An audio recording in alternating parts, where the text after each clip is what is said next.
Oh my God, you have to hear this.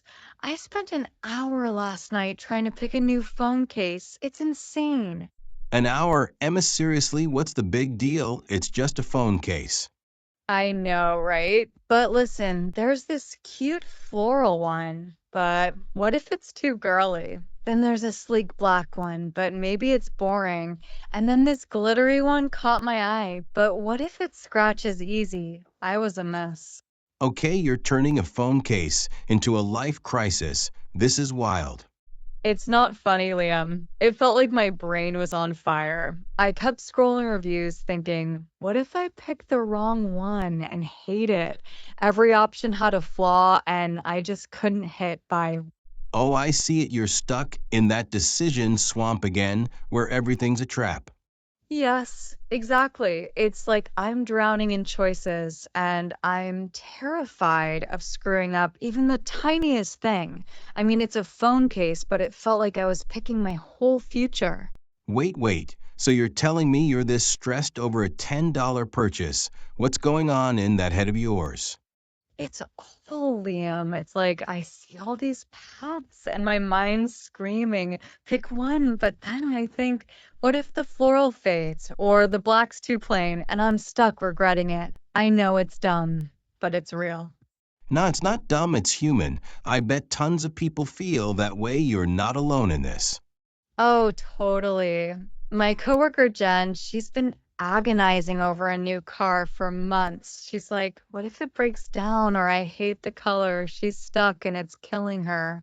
Yep, I've got a mate like that too. He couldn't pick a holiday spot. Kept saying, what if the beach is crowded or the mountains are dull? He's still at home stressing. See, that's the thing. It's not just phone cases or lunch like last time. It's everything. These little moments pile up, and I'm exhausted from fighting my own brain all day. Okay, so what's it like when you're in that spiral? Spill it. Like, I'm trapped in quicksand. The more I think, the deeper I sink. I want to choose, but I'm scared. I'll mess up. And then I'm mad at myself for wasting time. It's a total nightmare. Emma, that's heavy. It's like you're carrying this invisible weight every time you face a choice. Yeah, and it's worse lately with work stuff. I've got this project deadline coming and I can't pick a direction. I'm like, what if it flops and I look stupid? I'm so tired of this. I hear you. It's like the small stuff snowballs into the big stuff, and you're just frozen.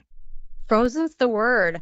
I feel silly saying it, but even picking a snack yesterday, I stood there like, do I want chips or fruit? What if the chips are stale? It's ridiculous, but it's my life. Ridiculous, maybe, but real for sure. You're not picking snacks, you're wrestling with this fear of getting it wrong every single time. Ugh, Liam, why can't I just be chill like you and decide without a meltdown?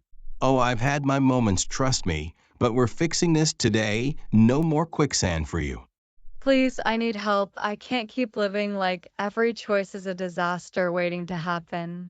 Deal, will sort it out. But first, hey, everyone, welcome to the MA English channel. This is episode 2 of MA Talks, where we tackle life's messy bits like Emma's phone case saga. If you're loving this, smash that like button and subscribe so you don't miss out on more real talk like this.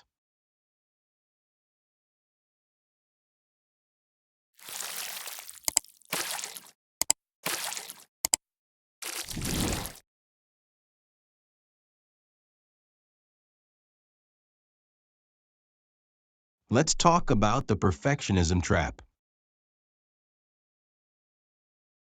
You know that feeling when you just can't hit send on an email because it doesn't feel right?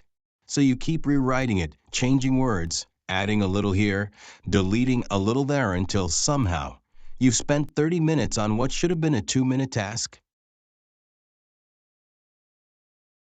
Or maybe you've spent way too long picking the perfect outfit. You try one, then another only to end up wearing the first thing you tried on.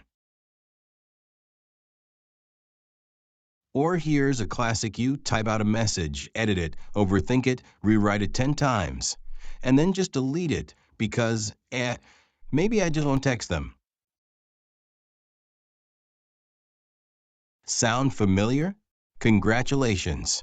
You might be stuck in the perfectionism trap. But wait, what is the perfectionism trap? And why is it so dangerous?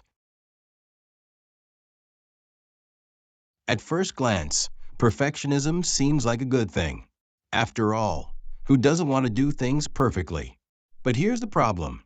Perfectionism isn't about doing your best, it's about being afraid that your best isn't good enough. And that fear? It leads to overthinking, overanalyzing, and ultimately decision paralysis. You get stuck. You can't move forward because no option feels perfect enough. So you wait and wait and wait, thinking that if you just think harder, analyze more, or wait for the perfect moment, then everything will magically work out. Spoiler alert, it won't. Perfectionism is sneaky. It disguises itself as a positive trait like, I just have high standards, or I'm just being careful. But in reality, it's holding you back. Let's break down the three biggest ways perfectionism is secretly ruining your life. Number one, perfectionism leads to procrastination. How? Because if nothing you do ever feels good enough, you'll keep delaying it, waiting for the perfect time to start. Example, you have an assignment due. You tell yourself, I'll start when I feel inspired. Days pass. The deadline gets closer. And now, instead of doing your best work, you're panicking, scrambling to finish at the last minute. And guess what? The work still isn't perfect because nothing ever is. But now you're also stressed out because you ran out of time. Number two, perfectionism leads to inaction. Ever had a great idea, but never acted on it? Maybe you wanted to start a blog, post a video, apply for a job, or even just send an important email, but you didn't. Because what if it's not good enough? So instead of taking a step forward, you do nothing. And weeks, months, even years pass, and you're still stuck in the same place. Think about how many things you could have done if you hadn't been waiting for the perfect moment. And number three, perfectionism makes you never feel satisfied. Here's the cruel joke about perfectionism. Even when you do make a decision, you're never happy with it. You'll finish something, but instead of feeling proud, you just see all the little flaws, all the ways it could have been better.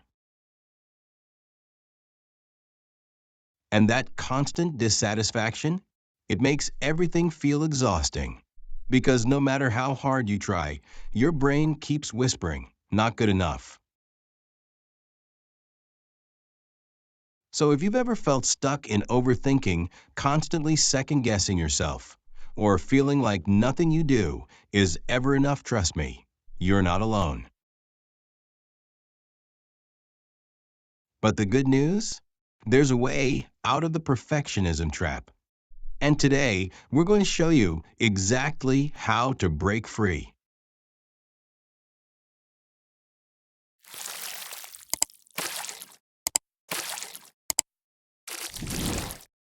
All right, let's fix this.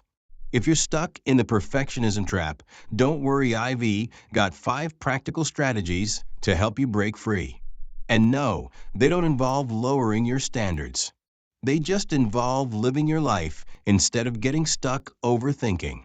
I mean, that sounds nice, but perfectionism is just part of my personality. What if I can't change? Oh, you can. You just need the right tools. Let's start with here's the truth. Perfection is an illusion. It doesn't exist. And aiming for something that doesn't exist? That's just a recipe for frustration. Instead, start aiming for good enough. Good enough sounds like settling. Not at all. It's about knowing when something meets the need instead of endlessly chasing an impossible ideal. Think about it when you send a text. Does it really have to be perfect? When you're picking a workout, does it really have to be the best one possible? No. You just need something good enough to get the job done. Hmm. So instead of rewriting an email 20 times, I should just send it when it makes sense? Exactly. Think about doctors.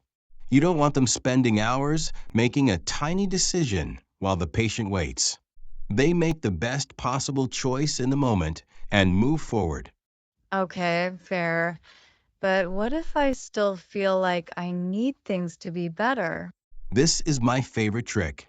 Instead of trying to make something 100% perfect, aim for 80% great because honestly, that's enough. But what about the last 20%? That last 20% is where people waste all their time. Think about a project getting the first 80% done? Smooth. But then you start tweaking, obsessing, making tiny changes no one will ever notice. That's the trap. But what if I regret not fixing something later? You won't. Because in 99% of cases, that last 20% doesn't change anything important. It just eats up your time. Let me guess you spend forever making tiny choices. Guilty. That's why you need a decision time limit. If something doesn't actually affect your life long term, set a timer. Give yourself 60 seconds, maybe 5 minutes, for bigger stuff and make the call. So, like choosing a restaurant? Yes, you spend 20 minutes scrolling, reading reviews, analyzing every option only to just go back to the same place. Instead, give yourself 1 minute to decide, and if it's good enough, lock it in. Okay, but what about big choices? If it's major like choosing a job or moving cities, give yourself a deadline, not endless time. The more you wait, the harder it gets. This one's simple. Once you make a choice, stick with it. That sounds scary. It's actually freeing. Say you pick a shirt in the morning, boom. You're done. No second guessing. No standing in front of the mirror for 20 minutes switching outfits. Just decide and move on. But what if I pick wrong? Then you adjust next time. Life isn't a final exam, there's always another chance to tweak and improve. This is the biggest one. Perfectionists hate failure, but failure is just proof that you're learning. But failure means I messed up. No, failure means you tried. And that puts you way ahead of someone who's still stuck overthinking. So I should just start, even if I might mess up? Especially if you might mess up. Because mistakes are how you get better. If you never allow yourself to be bad at something, you'll never be great at it either. So, quick recap, aim for good enough, not perfect. Stop wasting time on the last 20% to 80% is enough. Set time limits for decisions. Pick once and move on. Stop fearing failure because that's how you grow. Huh. So basically, if I stop overthinking, my life gets easier? And happier. Because you'll finally have time to live instead of stressing over tiny details. Wow. I feel like I need to hear this more often. Good news, you can. If overthinking is your problem, don't forget to check out our last episode on decision anxiety. And while you're here, hit that